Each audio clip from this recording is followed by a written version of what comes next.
예레미야 9장 17절부터 26절 말씀을 보겠습니다.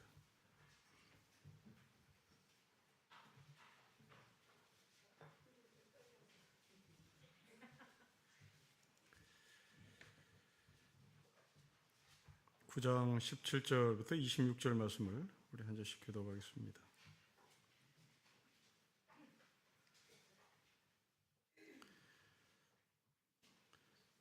(17절입니다) 만군의 여호와께서 이와 같이 말씀하시되 너희는 잘 생각해보고 곡하는 부녀를 불러오며 또 사람을 보내 지혜로운 부녀를 불러오되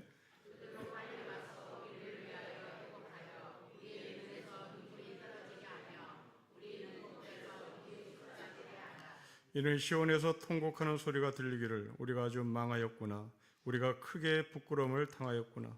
우리가 그 땅을 떠난 것은 그들이 우리 거처를 헐었음이로다 하미로다.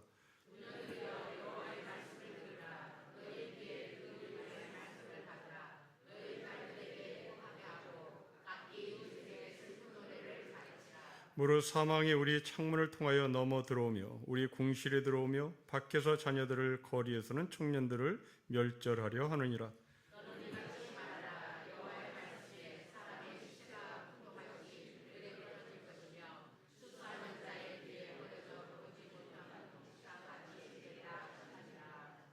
여호와께서 이와 같이 말씀하시되 지혜로운 자는 그의 지혜로 자랑하지 말라. 용사는 그의 용명을 자랑하지 말라. 부자는 그의 부함을 자랑하지 말라.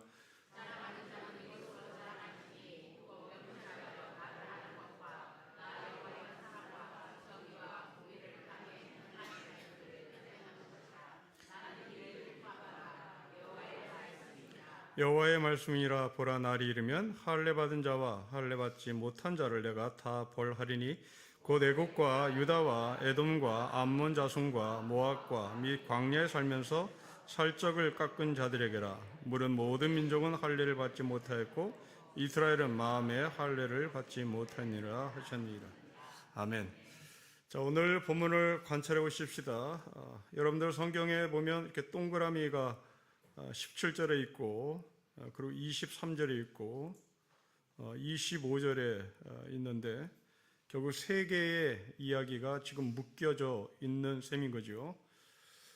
첫째 17절부터 22절까지의 이야기는 울음을 가르치고 울음을 배우라고 정리를 하셨겠습니다. 23절부터 24절까지는 자랑하지 말라고 말씀을 하십니다. 25절과 26절은 심판을 받는다, 벌 받는다 라고 말씀합니다.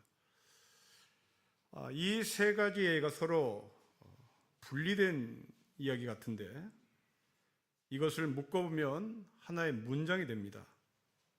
울음을 알지 못하면 자랑하는 사람이 된다.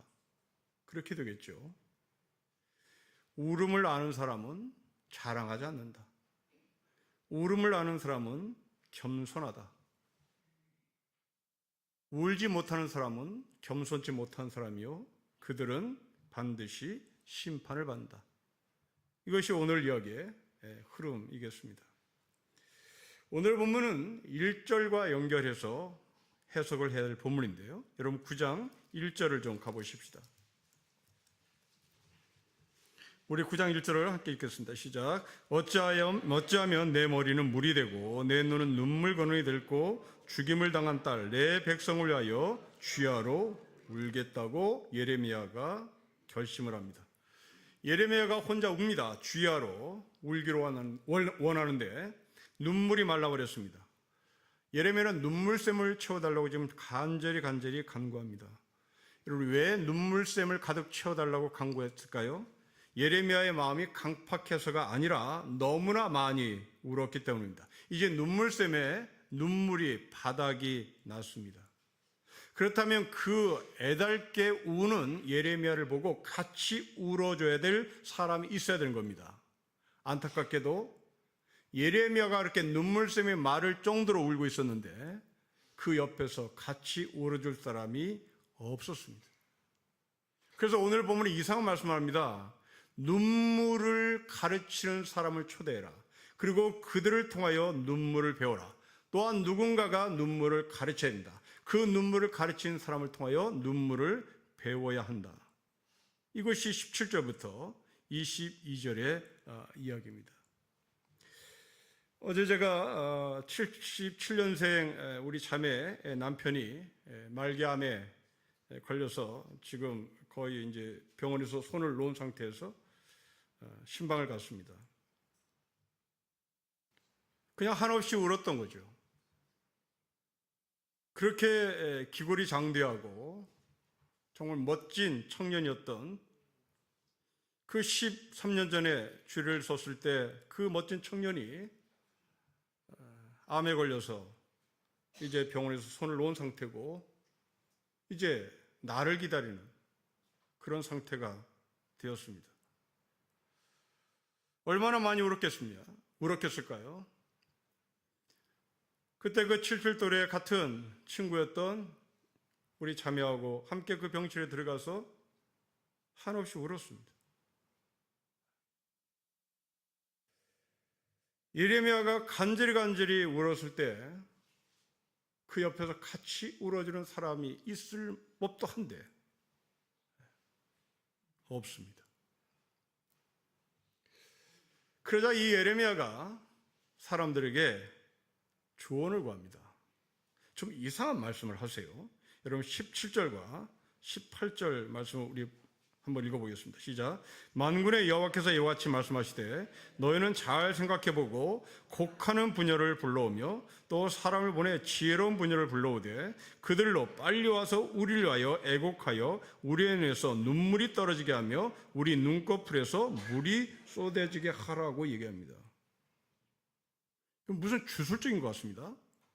전문적인 울음꾼을 불러라.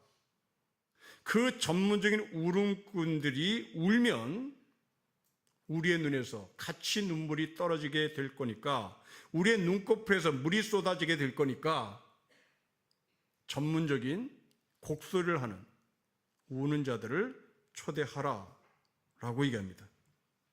이거 무슨 주술을 읊는 것 같아요. 그런데 이것은 주술이 아닙니다. 현대 우리의 문화로 이야기를 해보면 유명한 배우가 지금 간절하게 눈물 흘리는 영화나 눈물 흘리는 드라마를 보게 하라는 말이죠. 영화 배우들은 전문적으로 눈물을 잘 흘립니다. 그리고 정말 애달게 드라마나 영화를 끌고 가요. 그것을 본 우리들은 심금이 울리고 그들과 함께 같이 영화를 보는 우리는 웁니다. 여러분들이 지금까지 본 영화 중에서 눈물을 흘리게 만든 영화는 무엇이 있는지 각자 있을 겁니다. 저희가 초등학교 다닐 때는 저 하늘의 슬픔이라는 영화를 보고 한없이 울었습니다. 최근에 이선균이라고 하는 배우가 모함을 당하고 스스로 자살을 했습니다. 그 친구가, 그 영화 배우가 주인공으로 나왔던 나의 아저씨는 정말 심금을 울립니다. 눈물이 메마른 자들에게, 눈물이 뭔지를 모르는 자들에게 예레미야 선지자는 말합니다. 하나님이 나에게 말씀하셨다. 이런 드라마에, 영화에 이선균 같은 배우를 통하여 너희가 눈물이 회복되었으면 좋겠다. 너희의 눈에서 눈물이 나왔으면 좋겠다. 너희의 눈물샘이 터졌으면 좋겠다. 대부분의 사람이 감각이 없었기 때문입니다. 여러분 19절과 20절 말씀 보십시오. 시온에서 통곡하는 소리가 들리기를 우리가 망하였다. 크게 부끄러움을 당하였다. 우리가 땅을 떠난 것은 우리의 거처가 헐렸기 때문이다. 부녀들이여, 여호와의 말씀을 들으라. 너희 귀에 그 입의 말씀을 받으라. 너희 딸에게 애곡을 하게 하고 각기 이웃에게 슬픈 노래를 가르쳐라. 슬픈 노래를 부르는 사람이 없던 거죠. 눈물 흘리는 사람이 없습니다. 나라가 망했습니다. 예루살렘이 망했어요. 그런데 우는 사람이 없습니다. 자, 여러분, 이것을 지금 이 시대로 끌고 와보십시다. 지금 우리나라가 망했을 때 여러분들은 과연 울까요? 울지 않습니다. 이게 망한 건지 모르기 때문입니다. 지금 여러분들이 물가가 치솟는 것을 보고 우는 사람 아무도 없잖아요. 이 물가가 치솟는 걸 보고 나라가 망했다는 개념이 없습니다. 이게 나라가 망하는 현실이에요. 나라가 망했을 때 우리 모두 다 같이 울면 나라 망하지 않지요. 그렇게 나라 망하는 사람을 망하는 모습을 보고 우는 사람이 많으면 나라 망하지 않습니다. 나라가 망하고 나서 우리는 우는 것조차도 까먹습니다. 우리나라가 망했을 때 장견이라고 하는 학자가 시리아 방성대국이라는 노래를 불렀죠. 이 시리아 방성대국이란 말은 오늘 목 놓아 통곡한다라는 말입니다. 이 오늘 목 놓아 통곡한다고 하는 시리아 방성대국이라고 하는 이 시를 쓴 장견의 내용을 한번 여러분들에게 소개하겠습니다.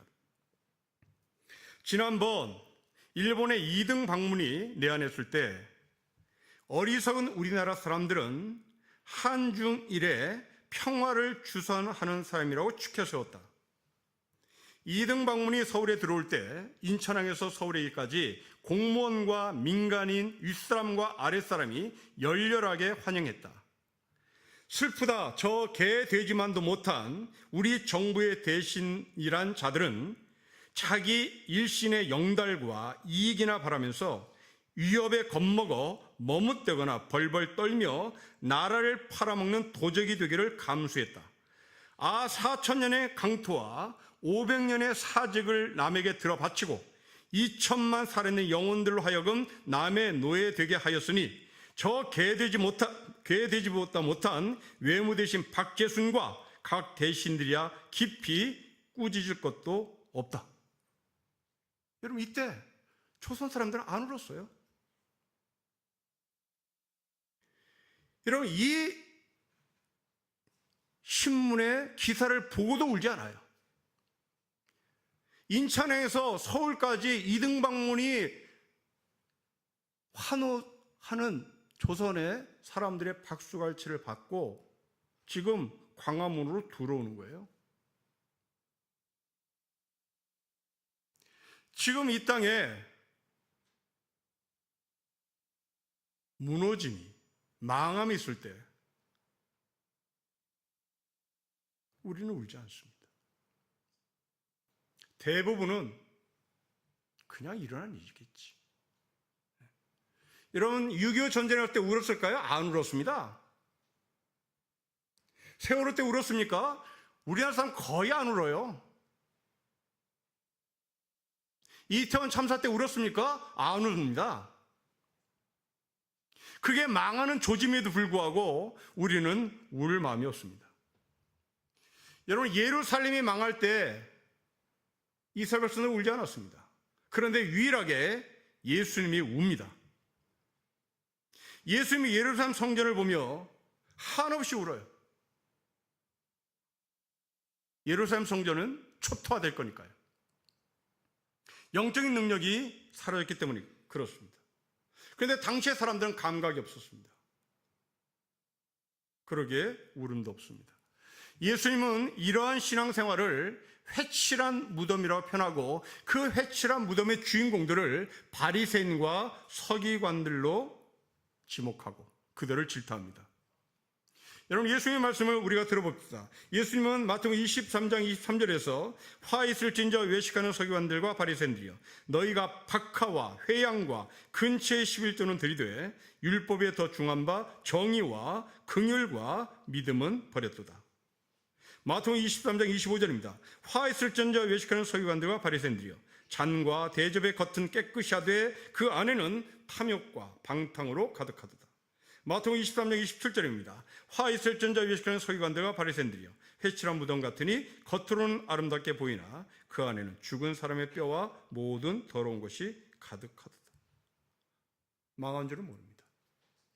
망했다고 생각하지도 않습니다. 이런 모습을 남포교회의 박영선 목사님이라는 분은 갑각류 크리스찬이라는 표현을 합니다. 갑각류 크리스찬, 겉은 딱딱하단 말입니다. 그리고 속은 연하다는 얘기죠.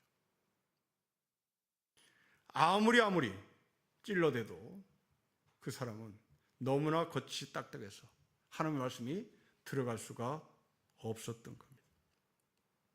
이 갑광류 크리스찬이라고 하는 글을 쓴 한 저자의 이야기는 갑광류 크리스찬의 종류를 한 5개로 분류합니다. 첫째로, 속에 담긴 내용보다 겉으로 드러나는 모습에 집착한다. 유명하다는 사람에게 매우 취약하고 그렇게 이른바 성공한 사람을 쉽게 숭배한다.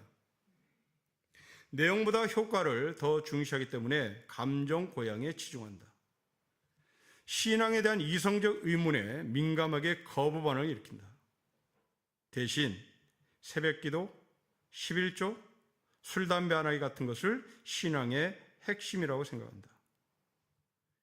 이런 것을 중요하게 생각하는 이유는 속이 비었기 때문이다. 여러분들이 이 5개 중에 몇 개가 포함됩니까? 감정에 치중된 신앙인입니까? 유명하다는 사람이 교회 나오면 그 사람을 한없이 쳐다봅니까? 신앙의 질문을 절대 하지 못하게 합니까? 우리는 속이 빈 갑광류 크리스찬인 거죠.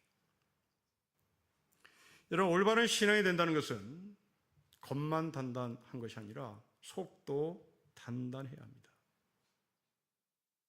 그러면 어떻게 단단해질 수 있을까요? 예레미야는 20절에서 이렇게 말씀합니다.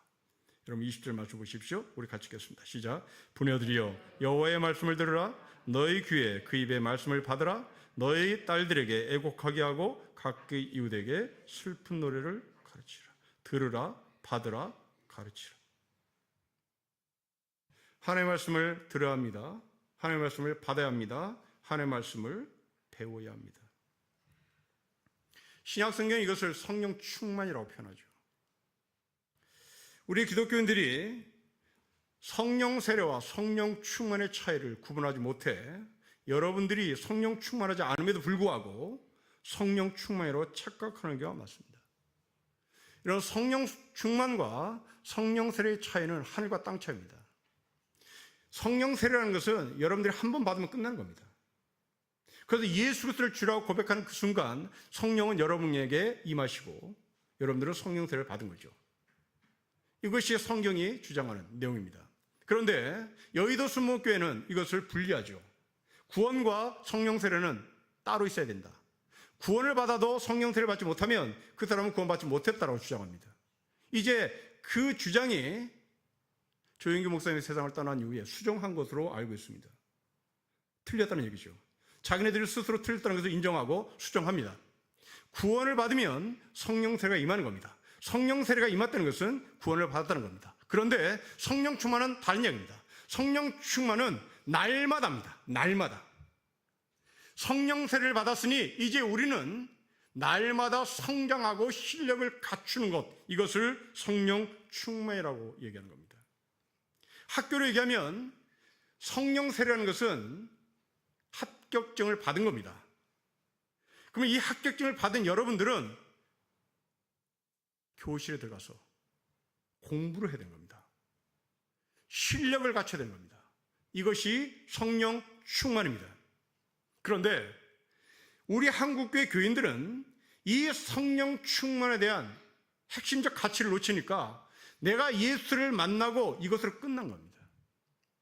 내가 예수를 만나고 이것으로 끝난 것을 뭘로 알 수 있냐면 여러분들이 공예배 시간에 기도하는 내용을 보면 알 수 있습니다. 이 기도의 내용은 1년 360을 변하지 않습니다. 변하지 않아요.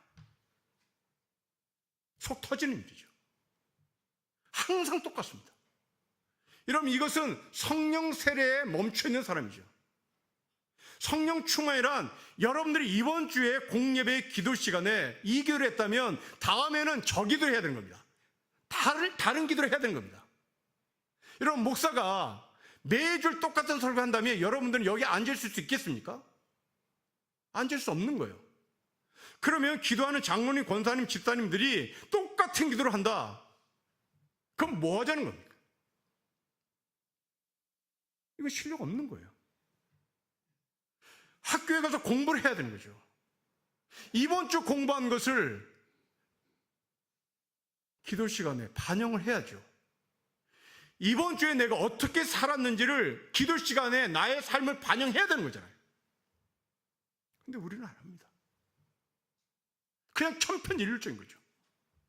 그러니 교인들은 귀를 닫아버리는 겁니다. 성령 세례의 기도를 하는 거죠. 성령 충만의 기도를 합시다. 그 성령 충만의 기도는 오늘 예레미야 선지자를 통해 하시는 말씀입니다. 배워야 하는 겁니다. 들어야 하는 겁니다. 가르쳐야 되는 겁니다. 이것을 제가 신학교 다닐 때 한 교수님이 숯불 원리라는 표현을 했습니다. 여러분, 숯불을 피울 때 불이 붙은 숯불 옆에, 숯 옆에 다른 검은 숯들이 붙어야 되는 겁니다. 그래서 자연스럽게 그 불이 붙은 숯에 모여들었던 다른 검은 숯들이 막 퍼져 나가는 겁니다. 이게 성령 충만인 거죠. 성령 세례로 인하여 구원을 받았습니다. 이제 우리는 교실에 들어가서 숯불을 태워야 하는 겁니다. 숯불에 불이 붙어야 되는 겁니다. 여러분들은 하나님께서 부르신 숯입니다. 그 붙어야 되는 거예요. 서로 교제를 해야 하는 겁니다. 어떤 교제를 오늘 예레미야 선지자를 통하여 우리에게 요구하실까요? 여러분, 21절과 22절 보십시오.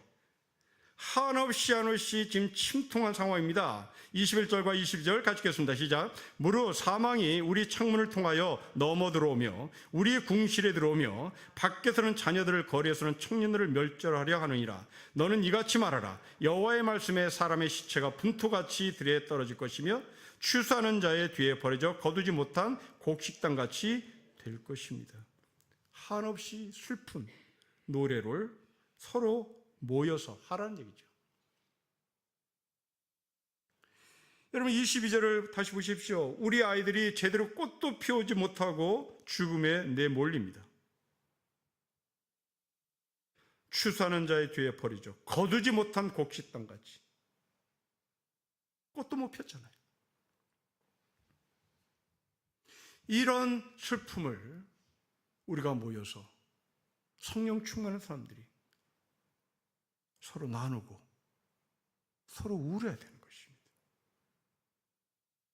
여러분, 오늘은 제주 4.3 사건이 있었던 날입니다. 국무총리 이하 이 땅의 지도자들이 대거 제주도 4.3 평화공원에 가서 그들의 아픔을 위로했습니다. 한 동네에 살던 사람이 한 날 한시에 죽었습니다. 그래서 그 한 동네가 제삿날이 다 똑같습니다. 남녀노소 막론하고 많은 사람이 죽었습니다. 여러분들이 제주도에 여행할 계획이 있으면 4.3 평화공원에 가보기를 정말 간절히 권면합니다. 가보면 사망자 명단이 쫙 기록되어 있는데 똑같은 성에 학렬이 똑같습니다. 김씨성에 학렬이 똑같고 고씨성에 학렬이 똑같습니다. 사촌이 죽었다는 얘기죠. 형제가 죽었다는 얘기입니다. 제주의 사람들은 눈물이 말랐습니다. 이런 사람들에게 예레미야 선지자를 통해 하나님 말씀하십니다. 곡하는 사람들을 불러다가 이선균 같은 드라마를 통하여 4.3의 영화를 만들어라. 그리고 그것을 보고 울게 하라. 이게 눈물이 말라버린 이스라엘 백성들에게 하시는 말씀입니다. 우리 교회 중에는 서울의 봄이라는 영화를 보다가 토악질 나와서 중간에 나간 지체도 있습니다. 파묘라는 영화를 보면서 일본의 망령이 우리를 지배하고 있는 것을 우리는 배워야 합니다. 이게 곡하는 사람들을 불러라. 유명한 배우들이 멋진 영화를 만들어 우리에게 감동 주는 그 과정을 가져야 한다.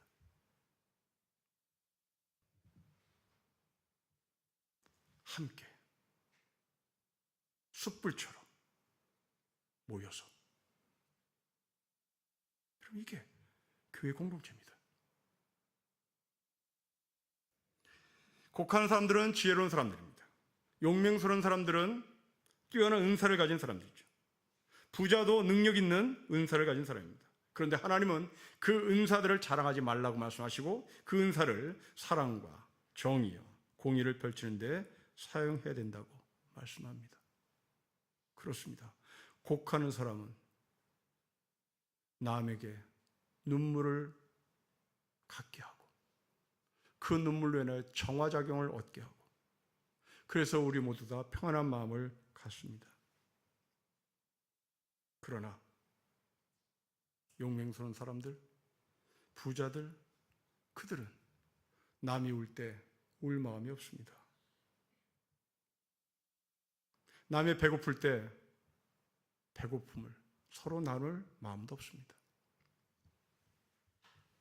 그런 자들에게 자랑하지 말고 네가 가지고 있는 권력, 네가 가지고 있는 부, 네가 가지고 있는 건강, 그것을 통하여 하나님의 사랑과 정의와 공의를 펼치라고 말씀합니다. 23절과 24절을 보십시오. 특별히 24절 우리 같이 읽겠습니다. 시작. 자랑하는 자는 이것으로 자랑할지니 곧 명철 하여 나를 아는 것과 나 여호와는 사랑과 정의와 공의를 땅에 행하는 자인 줄 깨닫는 것이라. 나는 이 일을 기뻐하느라. 여호와의 말씀입니다. 하나님을 아는 것.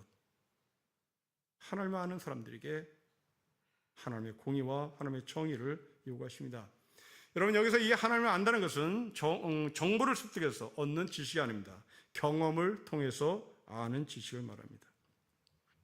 여러분, 경험을 통해서 아는 지식과 정보를 얻은 지식과 어떤 차이가 있을까요? 여러분, 정보를 얻어서 지식을 취합한 사람은 23절처럼 자랑하며 살 것입니다. 그리고 자신의 정보와 자신의 지식을 통하여 자신의 이익을 챙길 것입니다. 그러나 경험을 통하여 아는 지식은 그 지식이 필요한 사람에게 서로 나눠주고 필요한 사람에게 다가갑니다. 자, 예를 들면 이런 겁니다. 제가 목사입니다. 하나님을 경험한 사람으로서 목사가 되겠다고 한 사람과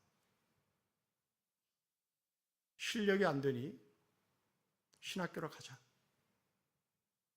해서 목사가 된 사람과 어떤 차이가 있을까요? 하나님을 만나 하나님을 경험한 사람이 목사가 됐을 때는 하나님이 나에게 어떤 삶을 요구하시는지에 맞춥니다.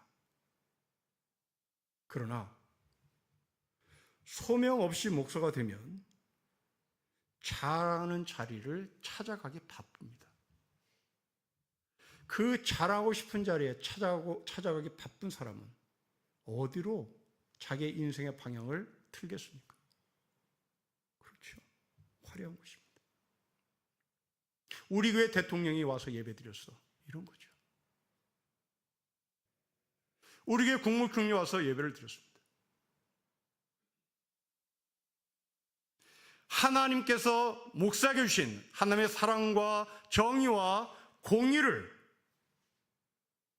실천하는 데 관심이 없습니다. 박영선 목사님은 이런 걸 가르쳐 갑각류, 크리스찬이라고 표현합니다. 여러분, 세월호 생존자들이 지금 28살 되었는데 이 아이들이 지금 어떤 직업을 갖고 있는지를 직업군을 조사했습니다. 그런데 정말 경험이 얼마나 무서운지 알 수 있는 통계가 나왔는데요. 상당수 학생이 복지, 재난구조, 응급구조 이쪽에 일을 합니다. 실력에 맞춰간 응급구조사가 아니라 실력에 맞춰서 재난구조사된 것이 아니라, 실력에 맞춰서 의사된 것이 아니라 의사의 부름으로 간 거고, 응급구조사의 부름으로 간 겁니다.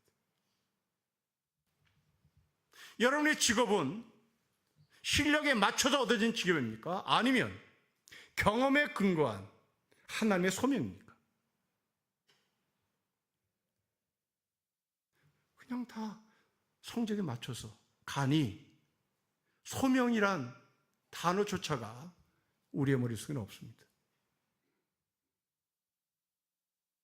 그래서 정말 안타깝게도 직업이라는 단어를 지금은 잡이라고 표현하지 콜링이라고 표현하지 않습니다. 여러분, 직업이라는 단어가 원래는 콜링이라는 단어입니다.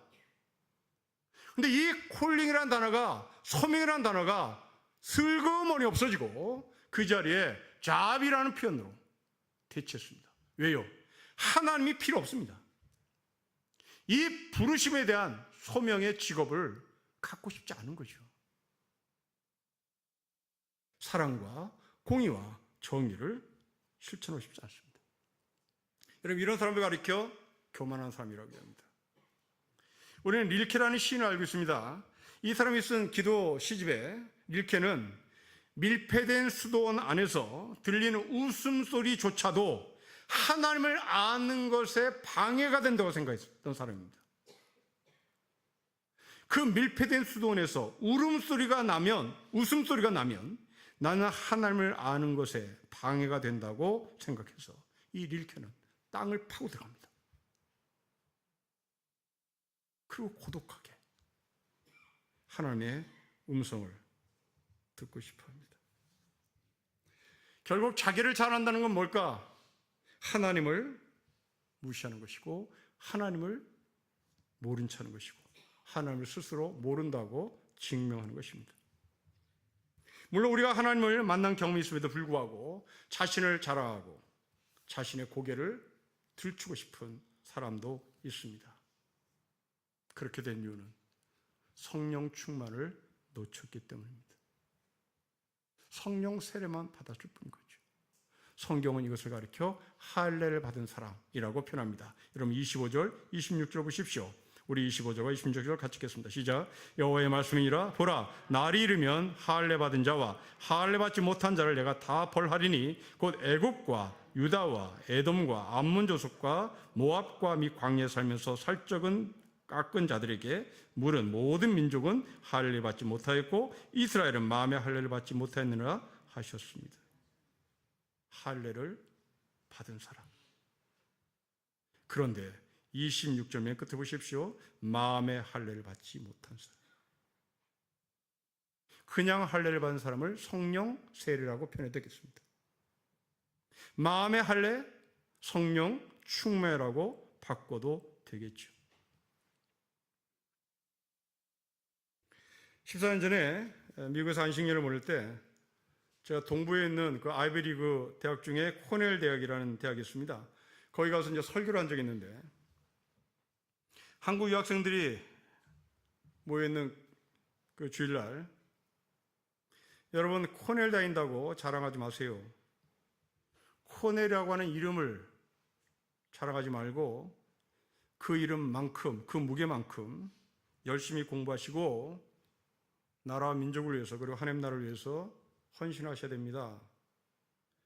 코넬이라는 졸업장에 만족하지 말고 그 졸업장에 걸맞는 실력을 채우기를 바란다라고 설교를 하고 마쳤습니다. 설교를 마치고 내려왔는데 한국의 모 대학에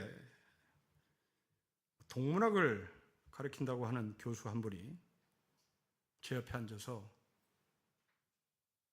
저에게 한 말을 지금도 잊지 못합니다. 목사님은 지금 이 코넬 대학에 다니는 학생들을 뭘로 보고 그렇게 설교를 하냐고 비난했습니다. 지금 자기 딸이 코넬을 다니고 있는데 이 코넬 이름 하나로 이 아이는 어떤 곳에 가도 실력을 인정받습니다.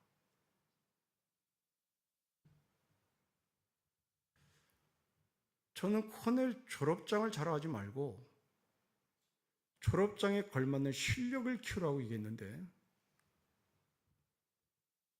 이 딸이 코넬 대학을 다닌다고 말한 이분은 졸업장에 초점을 맞춘 거죠. 여러분, 세상은 졸업장을 보고 놀라워할지는 모르겠습니다. 하지만 하나님은 졸업장을 보지 않습니다. 하나님은 성적표를 봐요.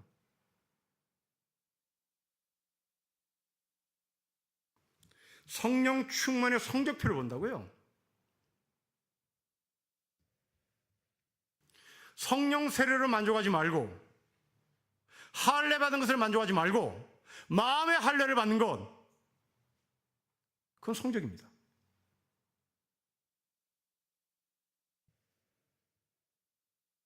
세상은 배지를 보죠. 코넬, 그러면 다 껌뻑 죽습니다. 그러나 이 사람의 성적이 형편없다면 코넬의 졸업장은, 코넬의 배지는 아무 의미가 없는 겁니다. 신학교 성도 여러분, 성령 세례를 뛰어넘어 성령 충만, 할례를 뛰어넘어 마음의 할례, 날마다 새롭게 빚으시는 하나님의 은혜, 그것이 우리에게 요구되는 삶입니다. 이것이 부족하면 눈물을 배우십시오. 슬픈 영화를 보고 눈물을 흘리십시오. 이것이 실력입니다. 예루살렘이 망한 이유는 할례 받지 못한 사람이 없어서가 아닙니다. 예루살렘이 망한 이유는 실력이 없어서 망했습니다. 그런데 이스라엘 백성들은 예루살렘이 절대 무너질 리 없다고 생각했습니다. 왜냐하면 그들은 졸업장을 갖고 있으면 된다고 생각했기 때문에 그렇습니다. 그러면 실력을 어떻게 키웁니까? 우는 법을 배워야 하는 겁니다. 하나님을 경험으로 알아가야 하는 겁니다. 그래서 마음이 가난한 자의 자리에 저희가 서는 겁니다. 그 자리에서 우리는 실력을 인정받는 겁니다. 다시 한번 여러분들에게 권면드립니다. 눈물이 말랐다면 내 눈에서 눈물이 흐를 수 있는 방법이 뭘까? 성령 충만한 사람들과 이 비참한 조국의 현실을 같이 나누는 것입니다. 사과가 한 알에 10,000원이 되는 세상에서 우리는 울지 않는다면 뭔가 이상한 사람이 된 겁니다. 파 한 단에 너무나 비싸, 손을 댈 수 없는 상태까지 갔다면 우리는 좀 망할 징조가 보이는 겁니다. 이러다 끝나겠지? 그랬으면 얼마나 좋겠습니까? 그렇게 조선이 망했습니다. IMF를 온다 예고했는데도 우는 사람이 없었습니다. IMF 터지고 나자 이제 배고프니까 울기 시작합니다. 하나님은 경고합니다. 실력을 키우십니다. 할례를 뛰어넘어 마음의 할례, 성령세를 뛰어넘어 성령 충만한 삶. 그래서 마침내 우리가 하나님 앞에 졸업장을 보는 것이 아니라 성적표를 보여드리는 하나님의 사람으로 살기를 주의 이름으로 축복합니다. 기도하겠습니다. 아버지 하나님, 예루살렘의 사람들이 지금 막 죽어나갑니다. 이래도 우는 사람이 없어 전문적으로 우는 자들을 초대해서 우는 법을 배우라고 말씀하시는 예레미야 선지자의 말씀을 나눴습니다. 눈물이 말라버린 이 세상, 곡해도 그 곡이 무슨 내용인지도 모르는 무너진 세상, 이곳에서 이 땅에 남은 자들 성령 충만함으로 말미암아 같이 웃게 하시고 같이 울게 하셔서 무너진 예루살렘 성벽을 회복시켰던 것처럼 우리나라의 무너진 것들을 회복시켜 주십시오. 주 예수 그리스도의 이름으로 기도합니다. 아멘.